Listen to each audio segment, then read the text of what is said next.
Assalamualaikum warahmatullahi wabarakatuh. Ya, selamat datang di perkuliahan pertemuan pertama yang sebelumnya mungkin hanya kontrak kuliah. Ya, ini harusnya pertemuan kedua kita ya. Yang pertama sudah kontrak kuliah.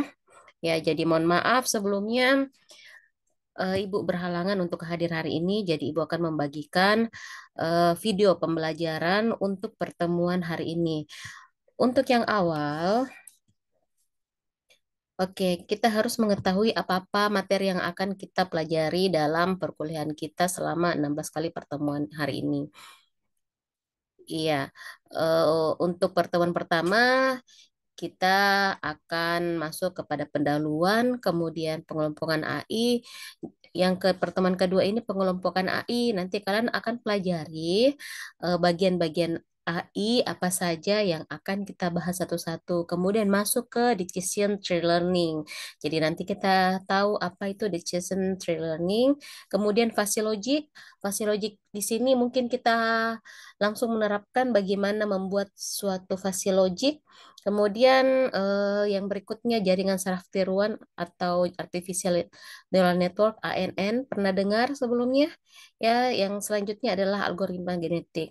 Jadi keempat daripada metode decision tree learning, fase logik, ANN ataupun AG ini akan mewakili daripada pengelompokan mengenai AI. Yang terakhir mungkin ada studi kasus, kita akan membuat suatu program ataupun kita akan membahas beberapa kasus dalam AI. Oke, ini adalah materi yang akan kita pelajari. Kalian bisa catat di bukunya untuk persiapan dalam menghadapi kuliah beberapa pertemuan berikutnya. Oke, sebelum kita lebih lanjut membahas tentang beberapa metode dalam AI, setidaknya kita harus mengetahui tentang apa itu AI. Di sini tujuan instruksional umum mahasiswa dapat memahami konsep kecerdasan buatan serta ruang lingkupnya.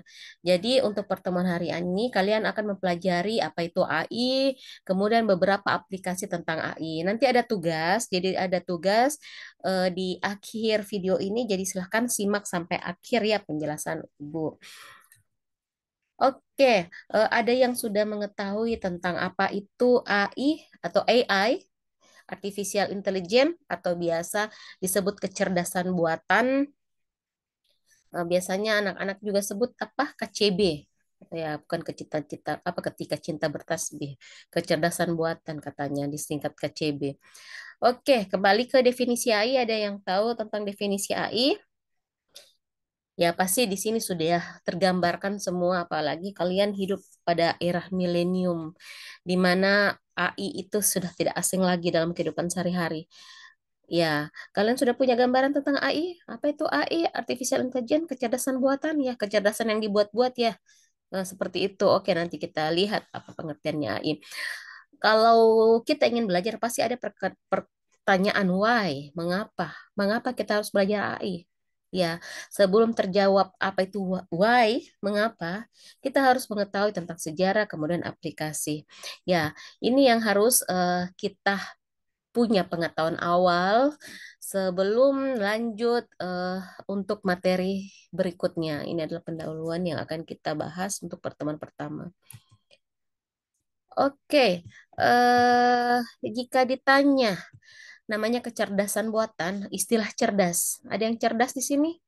Ya, saya yakin pasti semuanya cerdas. Orang cerdas itu apa sih? Bagaimana? Dia memiliki pengetahuan, ya pengetahuan. Jadi pengetahuan ini sudah kalian miliki. Tinggal bagaimana menalarkan. Jika orang sudah mengetahui pengetahuan dengan memiliki pengetahuan dan penalaran, itu bisa dikatakan cerdas. Apalagi penalarannya bagus, pengetahuannya bagus, itu pasti orang cerdas. Lalu cerdas, pengetahuan. Oke, ada kata pengetahuan.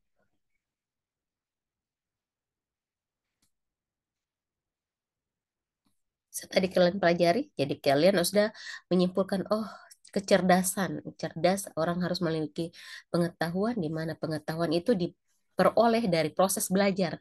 Jadi kalau kalian ingin cerdas, kalian harus belajar. Makanya saksikan video ini sampai selesai. Oke. Kemudian ada istilah kecerdasan buatan. Kenapa kecerdasan buat itu harus dibuat? Eh, Kalau kalian berpikir kata dengan kecerdasan buatan, pasti di pikirannya kalian langsung kayak tentang robot, mesin-mesin. Lalu kalau ada dibuat dengan mesin, terus memang bisa mesin itu berpikir. Jika bisa, bagaimana caranya? Jika tidak bisa, ada yang bilang mesin tidak bisa berpikir, tapi orang berpikir. Nah, jika mesin tidak bisa, kenapa tidak gitu? Kenapa tidak bisa berpikir? Lalu kalau kita ingin supaya mesin itu dapat berpikir, bagaimana caranya? Oke, jadi untuk definisi AI bisa kalian pelajari. Jadi untuk pengetahuan AI ini sendiri masuk dalam kategori computer science, di mana fisika juga ini melingkupi segala sesuatu yang ada di alam yang bersifat non fisik yang dapat kita pelajari. Jadi antara fisika dan computer science itu saling berkaitan. Makanya untuk mata kuliah artificial intelligence ini dimasukkan dalam salah satu rumpun mata kuliah dalam fisika. Karena dalam fisika juga itu kita mengenal namanya fisika komputasi. Ya, makanya untuk eh, mata kuliah ini merupakan suatu mata kuliah pilihan juga dalam fisika. Oke, salah satu definisi AI yang paling umum, bagaimana komputer tersebut itu dapat melakukan pekerjaan sebaik manusia, bahkan melebihi manusia. Kekurangan-kekurangan manusia, misalnya memori yang terbatas, kapasitas mungkin yang terbatas, itu bisa dilakukan atau bisa dikembangkan oleh kecerdasan buatan. Oke, ini ada beberapa definisi kecerdasan buatan. Nah, silakan kalian melakukan penalaran, membuat definisi sendiri tentang AI yang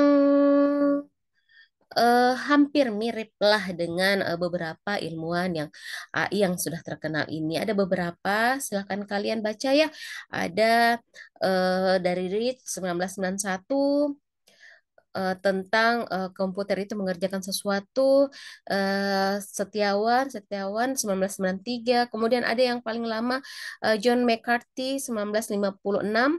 John McCarthy ini sendiri adalah salah satu penemu daripada metode metode dalam AI. Jadi dia menurutnya untuk mengetahui dan memodelkan proses-proses berpikir manusia dan mendesain mesin yang memiliki sifat yang sama dengan manusia. Ya, jadi dia melakukan pemodelan seperti apa. Oke, ini ada beberapa definisi kecerdasan buatan.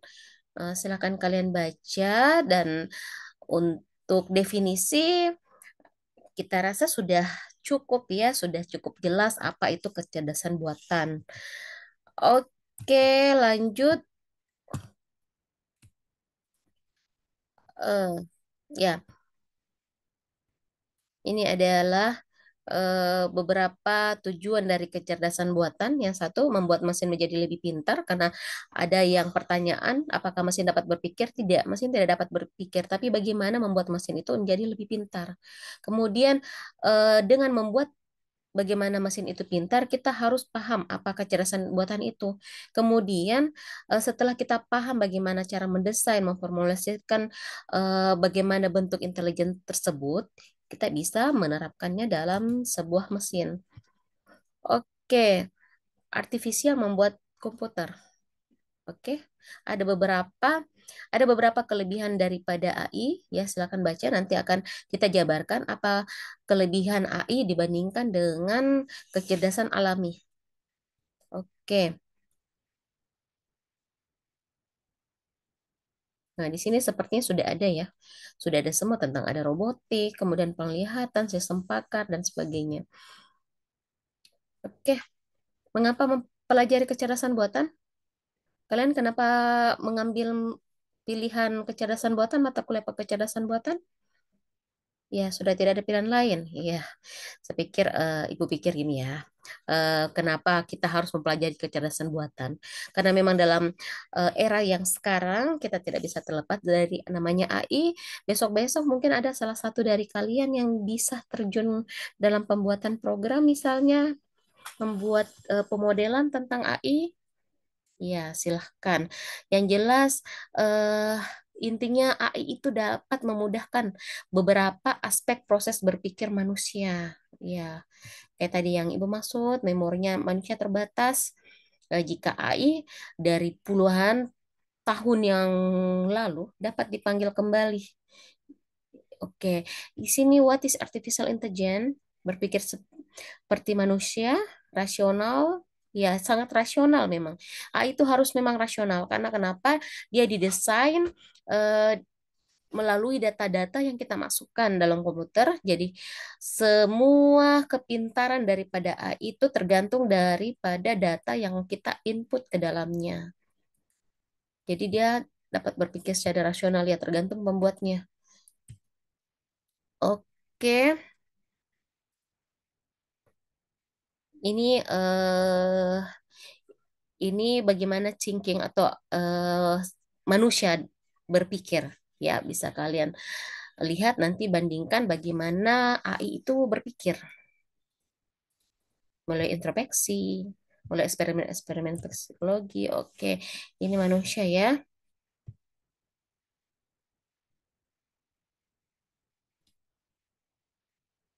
Oke, sudah dibaca. Oke, next.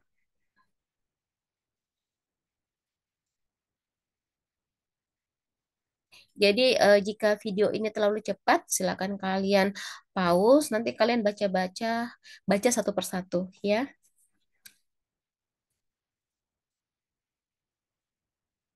Seperti ini. Kecerdasan manusia dibandingkan dengan komputer. Kita lihat manusia. Kalian lihat sebuah rumah manusia ya.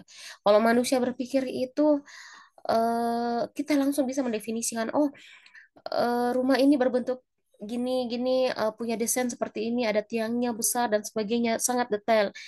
Jika komputer, ya jika komputer kelemahannya dibandingkan manusia, dia harus mencerna dulu satu-satu diambil. Jadi punya waktu komputer ini untuk belajar, untuk mengenali suatu objek yang baru. Ya, beda dengan manusia.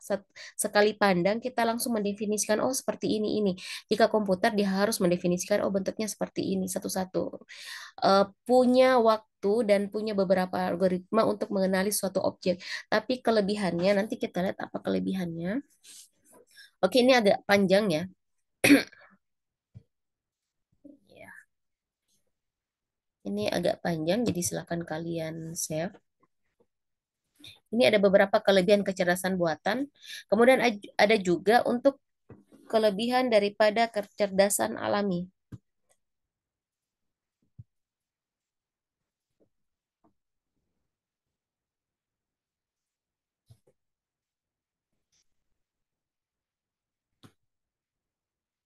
Oke, kelebihan kecerdasan alami, manusia itu lebih kreatif ya. Kalau komputer tidak, apa yang dimasukkan di situ dibaca, itu juga yang dikeluarkan. Harus ini ya, memorinya, memori daripada kecerdasan buatan lebih bersifat permanen. Jadi nggak pelupa. Jadi beda dengan orang. Jadi kadang tiba-tiba lupa, oh seperti ini ya, oh lupa ada jadwal kuliah, kecerdasan buatan, lupa buat tugas. Nah itu kekurangannya manusia. Jadi dimaklumi ya. Eh, Memungkinkan orang untuk menggunakan pengalaman, oke kelebihan kerja kecerdasan alami, kita mampu lebih bernalar. Tapi kalau komputer dia tidak tidak bisa bernalar. Penalarannya itu bersifat eh, berdasarkan data-data yang ada. Eh, tapi kelebihannya daripada kecerdasan buatan lebih mudah diduplikasi. Kalau misalnya manusia kita ingin menduplikasi ilmu, kita harus kuliah kayak kalian ingin menduplikasikan ilmu tentang kecerdasan buatan apa yang ibu misalnya tahu, kalian harus ambil 16 kali pertemuan. Itu pun kalau ujian syukur-syukur nilainya 100. Itu susahnya kalau kecerdasan alami. Kalau kecerdasan buatan tidak kayak kalian copy flash disk ke data komputernya kalian itu hampir sama persis. Jadi tidak ada waktu untuk berbelajar, tapi langsung menduplikasi sesuatu. Kalian mau copy paste ya, enak sekali copy paste langsung print, cik, kumpul tugas selesai. Nah, itu AI juga. Oke nih, ada agak panjang ya setidaknya ini. eh oke, ini ada beberapa ya. Fokus pemrosesan, kalau kecerdasan buatan dia lebih numerik atau simbol-simbol. Jadi dia harus berupa angka, huruf atau data. Ya, kalau manusia tidak, ya program konvensional data informasi. Kalau kecerdasan buatan ini ya. Ini bedanya antara program konvensional yang program konvensional itu yang kalian misalnya Word dan sebagainya ya masih konvensional. Kalau kecerdasan buatan itu sudah mampu berpikir. Ya heuristik. Nanti heuristik ini nanti akan kita pelajari lebih lanjut. Kalau kayak macam algoritma kan kalian tahu algoritma X plus Y sama dengan ini kayak MATLAB itu program konvensional 1 ditambah 2 sama dengan 3 ya dia punya algoritma untuk menghadirkan 1 tambah 2 sama dengan 3 itu punya algoritma tersendiri. Kalau kecerdasan buatan dia bersifat heuristik, bisa saja dengan kalian cuma berbicara dia langsung bisa menjawab. Sifat input bisa tidak lengkap. Misalnya kalian teks otomatis biasanya kan kita mau ucapkan apa gitu, yang muncul apa. Jadi sesuai dengan ininya. Kalau program konvensional satu error, huruf besar huruf kecilnya saja salah, dia akan error. Dia harus lengkap. Keterangan, keterangan disediakan. Misalnya kalian ingin mencari satu, misalnya satu akan ada keterangan-keterangan di bawahnya. Jadi dia lengkap. Kalau program konvensional apa yang ada di data itu yang disajikan. Kalau misalnya dia tidak memberikan keterangan ya tidak akan disediakan keterangan tersebut. Struktur. Struktur itu kontrol dipisahkan dari pengetahuan, dia berdasarkan data. Ya, oke, ini bisa ya. Kalau misalnya kalian disebut ini program konvensional atau bagian dari kecerdasan buatan ya, bisa kalian bedakan. Oke, intinya kecerdasan buatan itu lebih canggih lah dibandingkan program yang konvensional. Oke, next ya. Eh, ini oke, ini bisa basis pengetahuan. Ini sistem daripada komputasi ya, dimasukkan basis pengetahuan, motor inferensi, kemudian keluar outputnya. Kalau kalian kenal istilah yang sekarang apa, Chat GPT ya, kita tinggal mengetik, kemudian keluar jawabannya. Oke, sejarah kecerdasan buatan ini teoritis sekali, tapi setidaknya kalian tahu, oh ternyata kecerdasan buatan ini sudah lama tuh. Seperti itu. Tapi bagaimana perkembangannya sekarang? Kalau berbicara tentang perkembangan, Ibu yakin pasti kalian yang lebih up to date lah anak-anak sekarang. Bagaimana mengakses komputer, Google, atau aplikasi-aplikasi lain. Oke, eh, kita lanjut ya tentang sejarah. Oh, zaman batu. Ya betul-betul zaman batu 1943 sampai 1956. Jadi Indonesia masih belum merdeka, orang sudah mengetahui tentang AI. Bisa dilihat ya, yang tadi ini John yang tadi mengukakan tentang definisi, karena memang dia yang pertama lah zaman batunya. Ya, dia memberi nama dengan istilah artificial intelligence, tentang teori logika. Ya, ini beberapa metodenya 1952 sampai ya 58, menemukan time sharing. Oke. Pembelajaran pengetahuan sudah ada namanya JST atau jaringan saraf tiruan, nanti akan kita buat programnya langsung seperti apa itu. Jadi dia awal perkembangan. awal antusias atau harapan besar sekitar tahun seperti ini. Jadi sudah lama sekali ya sistem daripada AI ini terus berkembang berkembang. Jadi tidak heran kalau sekarang itu perkembangan AI-nya luar biasa, bukan tiba-tiba luar biasa sebenarnya, tapi karena memang dari zaman batu tadi, waktu zaman Indonesia belum merdeka, orang sudah menekuni tentang artificial intelligence ini. Jadi sebenarnya sudah jauh-jauh hari dipersiapkan sampai kita tahap seperti ini, ya. Masa gelap. Oh, ada namanya masa gelap.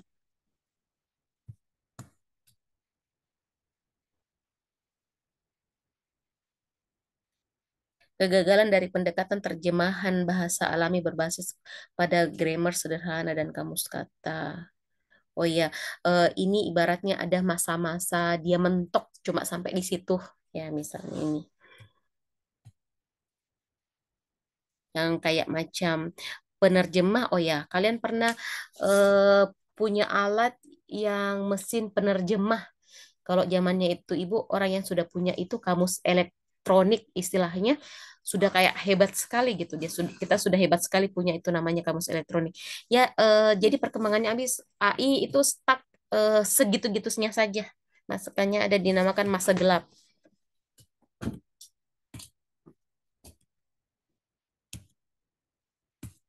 Oh ya ini penelitian pada JSC dihentikan jaringan saraf tiruan. Memang sudah lama ya JSC, tapi masih ada banyak penelitian-penelitian tentang JSC yang masih valid lah, yang masih bisa digunakan. Eh, Konsep pembelajaran simbolik ya, muncul lagi konsep pembelajaran simbolik. Kita lihat Renaissance ya, ada semacam perubahan, ada namanya istilah sistem pakar. Sistem pakar ini dikembangkan dengan tujuan apa? Dengan tujuan menggantikan seorang pakar, misalnya dokter. Dokter itu seperti apa? Kalau misalnya kalian berkunjung ke dokter, pasti tanya sakit apa? Saya sakit demam, flu. Pokoknya kalian sebut gejala-gejalanya. Tinggal dokter itu, oh Anda sakit ini ya, misal sakit demam. Eh, Pengembangan daripada sistem pakar menggantikan suatu dokter. Jadi kalian cuma menghadapi komputer, kalian cuma ketik gejala penyakit, muncul, oh kalian penyakit ini, tanpa perlu perlu bertemu dokter secara langsung. Ya, itu istilah sistem pakar. Jadi 1969 sampai 1979 ya, kalian belum lahir mungkin sudah ditemukan istilah sistem pakar. Istilahnya sekarang pakai apa ya? Halodoc yang tanpa bertemu dengan dokter, kalian cuma sebut gejala-gejala penyakit, biasa muncul itu obat-obat yang disarankan. Eh, ini sudah lama diterapkan sistem pakar pertama. Jadi yang heran itu kalau AI ini tidak ada perkembangan ya sampai sekarang. Jadi wajar saja AI bagaimana sistem pakar itu bisa sekarang menggantikan seorang pakar. Dokter-dokter misalnya digantikan oleh suatu mesin atau apoteker, kita tidak usah punya apoteker lagi karena semua data tentang obat-obatan, gejala penyakit dan sebagainya sudah dibuatkan dalam sistem pakar. Dan ini sudah banyak programnya. Jadi kalian tinggal searching di Google sistem pakar apoteker misalnya muncul. Heeh. Bahkan Ibu pernah buat waktu S2 sedikit-sedikit pakai program Visual Basic. Jadi kita masukkan nama-nama obat kemudian muncul. Nah, ada teman juga ini kerjasama farmasi gitu. Ya, ini era industri, era industrial 1980 dari perkembangan sistem pakar, sekarang berkembang, berkembang dan seperti bermunculan namanya genetik algoritma, ya neural network kembali lagi muncul, JST yang sebelumnya pada masa gelap dihentikan, ya macam-macam ya. Kembalinya neural network 1986 sampai sekarang. Iya, sudah mulai dilirik tentang jaringan saraf tiruan ini seperti apa. Kemudian kematangan, ya beberapa eksperimen, beberapa penelitian, kemudian semakin berkembang, muncul nama istilah agen cerdas, atau yang sekarang terkenal istilah machine learning. Ya, machine learning di mana mesin itu dapat berpikir seperti manusia. ya agen cerdas, robotik, computer vision, ya speech recognition ya dan sebagainya. Nah, ini sampai sekarang yang berkembang. Jadi banyak namanya apa home smart misalnya kita cuma sebut mati lampu, mati punya mati dari speech recognition. Ya, ini bisa kalian buat dengan mengetahui bagaimana proses daripada AI itu bekerja. Jadi nanti di pertemuan yang kedua kita masuk ke pengelompokan AI. Jadi seperti apa? Ini ya beberapa ininya silakan baca. Kecerdasan buatan dan aplikasi utama. Ya, banyak sekali sebenarnya ya. Pemrosesan bahasa alami, otomatis, pemahaman ucapan, robotika, ada namanya logika fasi, sistem pakar, computer vision yang apa computer vision dapat mengetahui, mendeteksi ini ya pengolahan citra, pengenalan pola, ya banyak sekali sebenarnya. Di bidang biologi juga ada AI, AI yang bidang biologi misalnya tadi yang sistem pakar menggantikan peran seorang dokter atau peran seorang farmasi misalnya. Iya, jadi untuk mengembangkan daripada AI ini dibutuhkan beberapa akar-akar ilmu-ilmu dasar sehingga dia bisa berlanjut dan akhirnya bisa menghasilkan beberapa hasil seperti ini. Jadi kalau dilihat secara pohon pohon daripada kecerdasan buatan ini kita berada pada apa? Pada sistem akar-akarnya. Ini kitalah pondasinya untuk menciptakan sebuah hasil daripada artificial intelligence itu sendiri. Ini kurang ditulis ya, pasti orang bukan orang fisika yang bikin ini pohon. Nggak ada fisika, padahal seharusnya ini fisika yang ini ya, karena kita mempelajari segala macam yang ya ilmu manajemen, ilmu komputer, teknik alih filsafat, psikologi semuanya. Dasar-dasar daripada ini dikembangkan menjadi pohon lagi sehingga lahirlah beberapa aplikasi artificial intelligence yang ada sekarang. Oke, ini beberapa bagian daripada contoh aplikasi kecerdasan buatan games ya. Games-game yang sekarang sering main game siapa? Ini contoh sistem pakar misalnya untuk mendeteksi hama dan penyakit anggrek pada bulan. Jadi kita tinggal sebut-sebutkan gejala. Misalnya ini ya, ini salah satu aplikasi. Ibu dapat ini di Google lengkap dengan codingnya. Ya, jika kalian mau belajar silahkan codingnya. Ibu lupa dia pakai aplikasi apa, silahkan saja searching ada di Google. Jadi dia oh ya visual dia ini salah satu pakai Visual Basic kalau nggak salah. Visual Basic jadi dibuat seperti ini. Kita semua sebutkan apa gejalanya, kemudian ya muncul hasil akhirnya seperti apa. Jadi kita nggak usah belajar tentang ilmu tanaman misalnya atau biologi misalnya untuk mengetahui ini. Jadi kita tapi dengan catatan aplikasinya ini dibuat melalui apa sih ya? Ya, melalui pengetahuan yang tadi akar-akarnya itu. Misalnya kita butuh ilmu biologi, kita membutuhkan ilmu tentang tanaman dan sebagainya. Oke, lanjut. Contohnya apa lagi? Misal ini beberapa jurnal ya, sistem pendeteksi kerusakan hati. Jadi alat ini dibuat. Sistem apa? Oh ya, ini juga ada ya. Kerusakan pada televisi berwarna ya ada. Jadi banyak sekali di ini ya di Google kalian cari ingin membuat aplikasi seperti apa. Misalnya contoh aplikasi AI, pengolahan bahasa alami. Eh, Oh ya, ini paling sering mungkin ya Google Translate. Ya ini bagian daripada AI diterjemahkan ke dalam bentuk misalnya Indonesia ke Inggris.